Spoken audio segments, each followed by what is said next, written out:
اقدامات سے آزادی اور عدل کی جدوجہد کو کتنا نقصان پہنچ رہا ہے، یہ کہنا ہے علامہ راجہ ناصر عباس صاحب کا. وہ پہلے بھی ویسے ان کے اوپر جو ہے علی مین گنڈا پور کے اوپر جو ہے تنقید کرتے رہے ہیں. اچھا جی، اب آ جائیں ذرا ایلون مسک کے حوالے سے. ایلون مسک نے جناب پاکستان کے حوالے سے اس نے بھی اب ٹویٹ کر دیا ہے.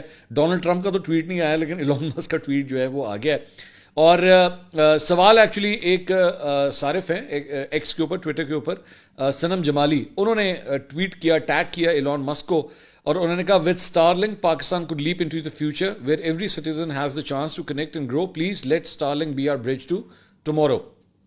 پاکستان تحریک انصاف سے جڑے کئی لوگ جو ہیں وہ بار بار یہ بات کہہ رہے ہیں کہ اس سلسلے میں جو ہے کوشش کی جائے کہ اسٹار لنک جو ہے وہ پاکستان میں آئے، تاکہ یہ جو کبھی کبھار کیبل ساڑی شاک وڈ لیندی ہے، شاک ہمارے یہاں پہ اس کو کیبل بڑی پسند ہے، پتہ نہیں کیبل کی کڑھائی بنتی ہے کیا چکر ہے، بہت جلدی کھا جاتی ہے.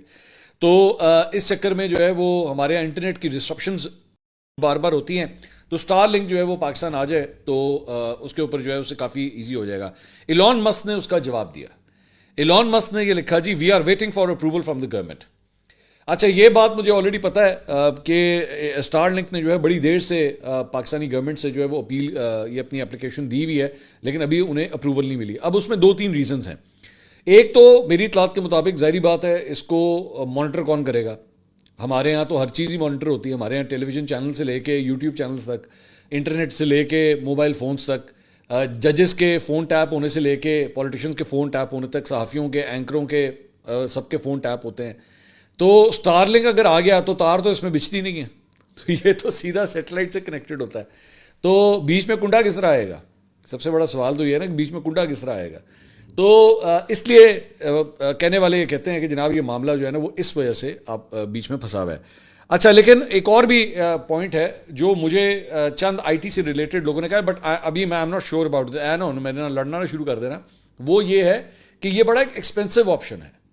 یہ جو اسٹار لنک کا آپشن ہے یہ بڑا ایکسپینسو آپشن ہے، اور اگر یہاں پہ پاکستان میں سے لانچ کیا بھی گیا تو جو لوگ اس کو افورڈ کر سکے ہوں گے وہ بڑے مطلب میس اس کی جو ایکسیپٹنس ہے نا وہ شاید نہ ہو سکے.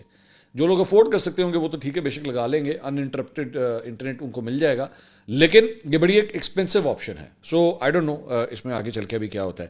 اچھا جی، عمران خان صاحب کی بہن علیمہ خان صاحبہ، انہوں نے مہدی حسن صاحب کو جو ایک سینئر جرنلسٹ ہیں، بڑے زبردست انٹرویوز کرتے ہیں، ان کو انہوں نے ایک انٹرویو دیا ہے، انگریزی میں انٹرویو ہے.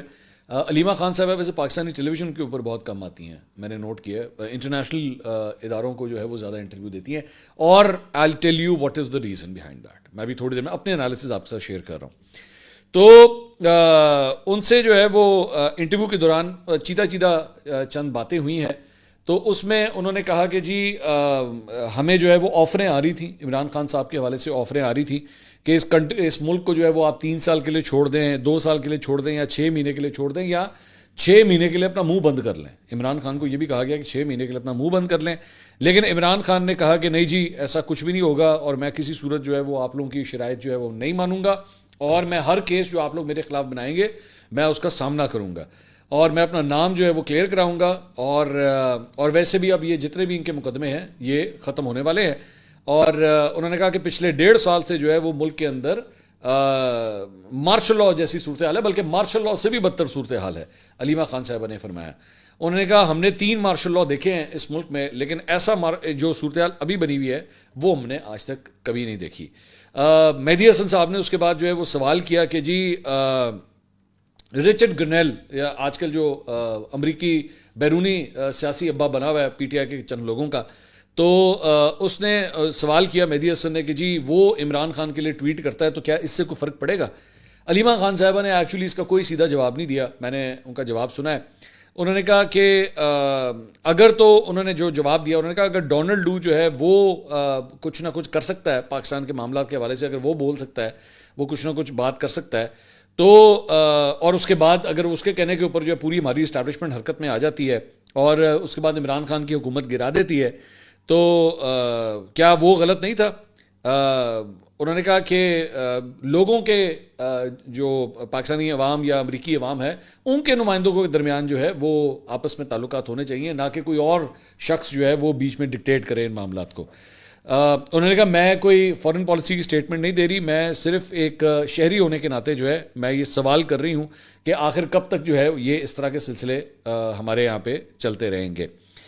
اس کے بعد ان سے سوال ہوا کہ کیا عمران خان سے اسٹیبلشمنٹ نے رابطہ کیا ہے کسی ڈیل کے لیے, تو انہوں نے کہا کہ یہ پچھلے 1.5 سال کے اندر انہیں مختلف قسم کے پیغامات عمران خان کو بھیجے گئے ہیں, اور جس میں یہ بھی کہا گیا کہ جی آپ 3 سال کے لیے جو ہے وہ چلے جائیں. وہ کیوں جائیں 3 سال کے لیے؟ انہوں نے کہا وہ کیوں جائیں 3 سال کے لیے, اور یہ ان کا ملک ہے اور ہمیں اس طرح کے بہت سے پیغامات ملے ہیں, اور یہ بھی کہا گیا کہ عمران خان جو ہے وہ چند مہینوں کے اندر انہیں ختم کر دیا جائے گا. اور میں نے ایک دن جا کے انہیں کہا کہ آپ نے بالکل گھبرانا نہیں ہے اور اللہ کی ذات کے اوپر جو ہے وہ آپ یقین رکھیں, اور انہوں نے کہا کہ میں بالکل بھی گھبرانے والوں میں سے نہیں ہوں.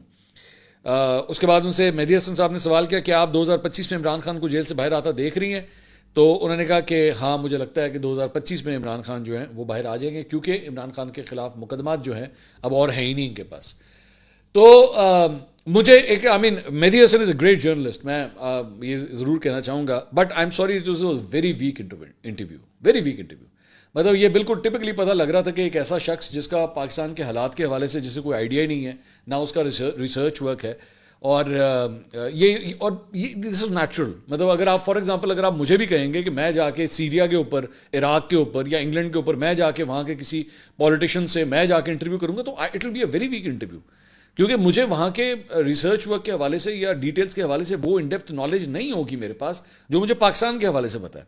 تو مہدی حسن کی بھی جو ویکنیس تھی نا, وہ اس سے نظر آ رہی تھی کہ اس کو پراپر باتوں کا نہیں پتا. وہ مطلب بہت سی ایسی جگہ تھی جہاں پہ علیمہ خان صاحبہ سے کاؤنٹر کویشچن بھی کیا جا سکتا تھا, پوچھا بہت سے ایسے مطلب اتنے جواب تھے جن پہ کاؤنٹر کویشچن کیا جا سکتا تھا, لیکن مہدی حسن جو ہے وہ ٹوٹلی اسٹمپ تھا وہاں پہ. اسے وہ اس طرح لگ رہا تھا اس نے 8 سوال لکھے ہوئے, ایک سوال پوچھنا ہے, انہوں نے کوئی جواب دینا ہے, پھر دوسرا سوال پوچھنا ہے, پھر اس نے تیسرا سوال پوچھنا ہے, بس سیریز کے اندر وہ سوال پہ سوال پوچھی جا رہا تھا. تو مطلب it was a very weak interview. خیر, اس کے علاوہ سینئر جرنلسٹ ہیں جناب حسن ایوب صاحب, انہوں نے ٹویٹ کیا ہے, اور منڈے کو پیر والے دن جو ہے وہ عمران خان صاحب کا 190 ملین پاؤنڈ کا فیصلہ جو ہے وہ ایکسپیکٹڈ ہے, لیکن انہوں نے کہا کہ جی 6 جنوری کو بھی اب یہ فیصلہ نہیں سنایا جائے گا. یہ حسن ایوب صاحب یہ فرما رہے ہیں. انہوں نے کہا کہ فیصلہ تحریر کرنے میں مزید 8 سے 10 دن لگ سکتے ہیں, یعنی فیصلہ 13 یا 14 جنوری کو آ سکتا ہے. تو پھنس گیا ہے فیصلہ, میرے خیال میں کہیں پھنس گیا ہے, نکل نہیں رہا وہاں سے, اسے کوشش کر رہے ہیں گھسیٹ کے نکالنے کی, لیکن میرے خیال میں وہ طاقت لگانی پڑے گی. طاقتوروں کے پاس ہی میرے خیال میں یہ طریقہ کار ہے, طاقتور کچھ کریں گے تو پھر یہ فیصلہ باہر نکلے گا, ورنہ شاید یہ فیصلہ باہر نہ نکلے. بڑی دیر ہوگی, اب تو پھنس گیا ہے, دیکھتے ہیں اب کس طرح باہر نکلتا ہے. اچھا جی, اس کے علاوہ سینیٹر عرفان صدیقی صاحب جو اس وقت اس کا مذاکراتی کمیٹی کا بھی حصہ ہیں جو پاکستان تحریک انصاف سے مذاکرات کر رہی ہے حکومت کی جانب سے, انہوں نے کہا کہ پی ٹی آئی نے مطالبہ تحریری شکل میں اگر نہ دیے تو مذاکرات میں مشکلات پیش آ سکتی ہیں. 12 دنوں میں مذاکرات 1 انچ بھی اب تک آگے نہیں بڑھے, کوئی پس پردہ متوازی مذاکرات نہیں ہو رہے. سیاسی قیدی ہونے کا تعلق فرد کی شناخت سے نہیں, جرم کی نوعیت پر ہے.